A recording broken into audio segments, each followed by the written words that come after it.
Hi, and welcome to this live chapter reading from A Protector's Touch by Parker Sinclair, and this is hosted by Itsy Bitsy Book Bits. Chapter 1, Covalent Bonds. Despite my best efforts using makeup that looked a little like cake batter, I'm positive everyone can still see the painful swirls of black and blue. I shouldn't have come onto campus, let alone shown up to the class we have together. I can't go in there. Not today. Just look at me. I need to stop being afraid. But he told me not to come. Actually, it was more like an or else warning. But I'm sick of him and his threats. This time he's gone too far. More like off a cliff and into a black suffocating abyss too far. You can do this, April. Derek needs to see that you aren't afraid of him anymore. Naya's sweet voice floats across the short distance between us as her dark almond eyes blink at me through her glasses. He can't keep you from living your life, and he definitely can't keep you from your classes. Plus, your dad will flip if your grades slip, and you know it. Naya's right. I can't hide anymore. I didn't see anyone all weekend with this damn shiner, courtesy of my jerk of an ex-boyfriend, but it's Monday, and I can't miss this class. Being absent from chemistry before a lab day is academic suicide, and I am not letting Derek get in the way of school or my life any longer. Do you need help with the door? Yes, Naya and I are standing like two idiots blocking anyone else from getting into the theater-sized classroom for Organic Chemistry 201. Yet something else causes my skin to tingle, but I don't dare turn around. Instead, I grab Naya's arm and move out of the way with my head down. What the? Okay, don't pull my arm out of its socket. I'm coming. Oh, hi. Sorry. We're just waiting for someone. Oh, thank you. That's sweet. Naya's tinkling voice floats toward the guy holding the door open for us like it's no big deal, but I can't even bear to look at him fully. I mean, not like this. Okay, not ever. I've never been able to stare at much more than the back of his head or the broadness of his chest and shoulders. Occasionally I drift off, staring at his lacrosse stick, because staring at his face or risking a meeting of our eyes was always too dangerous with Derek in this class. No matter how many times I felt Shan Karp's eyes on me. At April, Earth to April, he was just staring at you and you couldn't even... My arched eyebrows stopped my good friend and killer study partner mid-sentence. You're right. I'm sorry. I know you don't want him to see it, but maybe he'd fight for your honor, as and kick Derek's ass for you. That jerk deserves it anyhow, and then you and Shan could live happily ever after. Her back is to me now, but I can tell the kissy noises she's making, which serve as the soundtrack for her hands roving all over her back, are coming from her goofy mouth. She's smart as a whip and funny as hell. I keep her around for both. As hilarious as this all is, let's go before I lose my nerve. I let Naya lead, knowing she'll follow our plan of moving as far away from Derek as possible in the upper back row. It's nice of her, considering we usually take a seat closer to the front, near Derek, since she has a hard time seeing the board. I promised her I'd take good notes for the both of us. I lean into her as we walk. Damn it, Ida is here. Ida's our lab teacher's assistant, and it looks like she's helping Professor Grady today. She always relies on Naya and me in lab, and she'll know right away that we're in an odd spot. Not to mention she's more brains than couth and will probably blast us in front of everyone for sitting so far away. She means well, but tact is not her forte. I've got us covered, don't worry, she whispers over her shoulder. I texted her this morning just in case.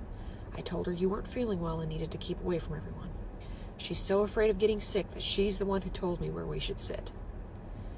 Do you ever miss a thing? I mean, ever? It's not an exaggeration. Naya remembers stuff from when she was 2, I swear. But she's like a gremlin at times. She cannot have more than one drink, or any drinks for that matter. They go right to her head. Not to mention she also has to eat every 2 hours, or she gets the worst case of hangry I've ever seen. My comment stops her.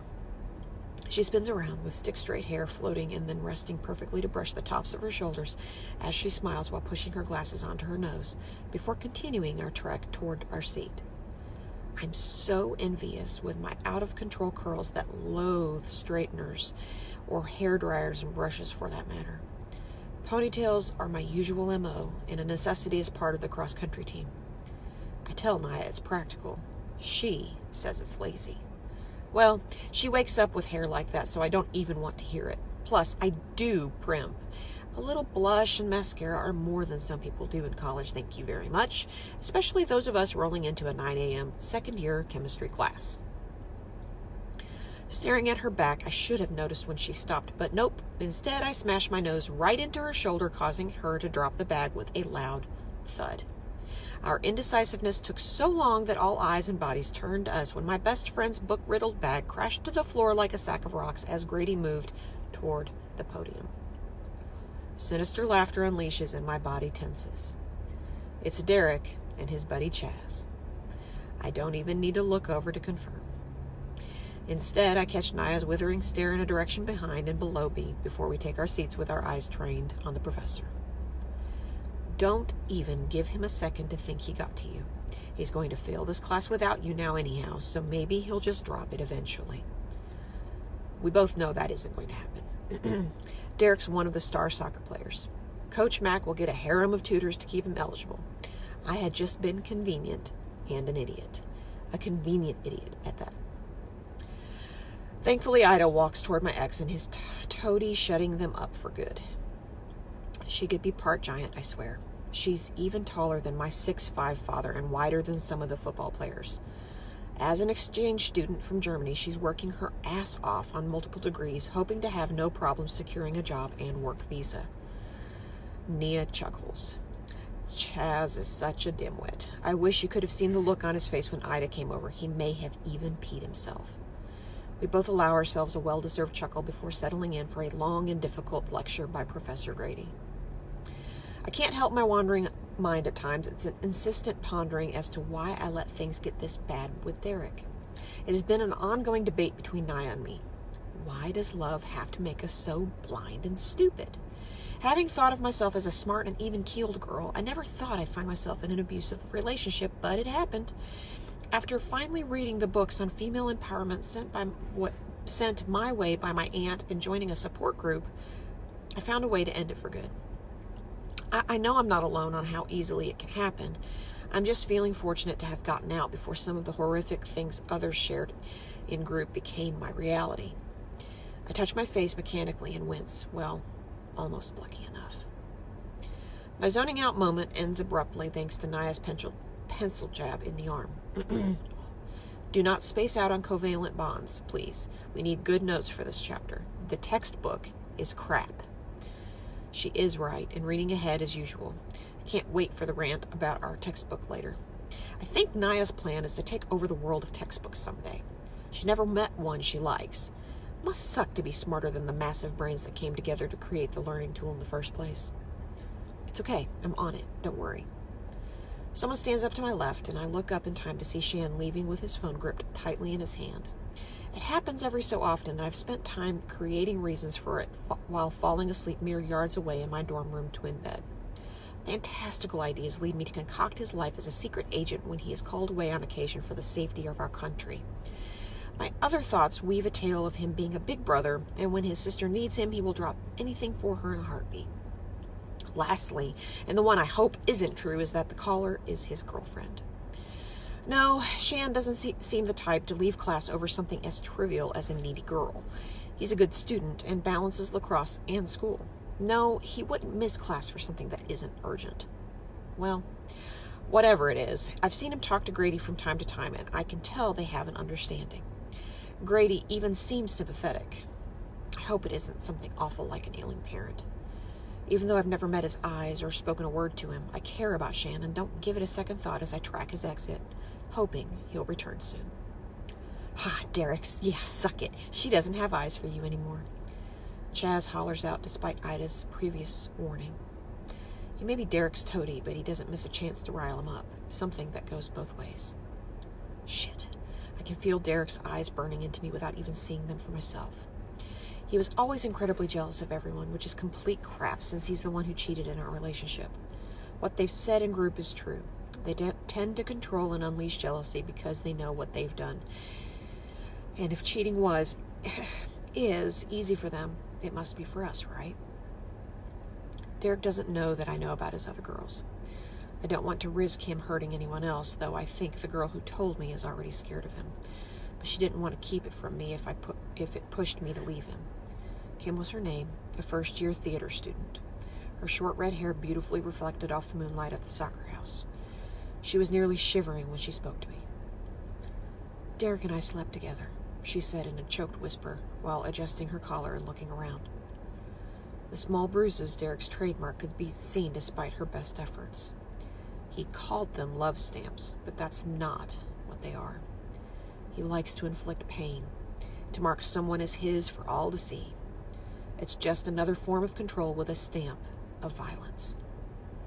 If this had been the first 5 times I'd heard about Derek's treachery, I would have felt hot tears burst away from my eyes at her words, but not this time. Are you okay, Kim? Am I okay? How can you not be pissed? She asked. After he threatened me not to tell you, I could tell he was a total dick, and no one deserves a boyfriend like that. It's not the first time, and if I don't leave Derek, it won't be the last, so thank you for telling me. I made a poignant look at her neck. We're both better off without him. You know that, right?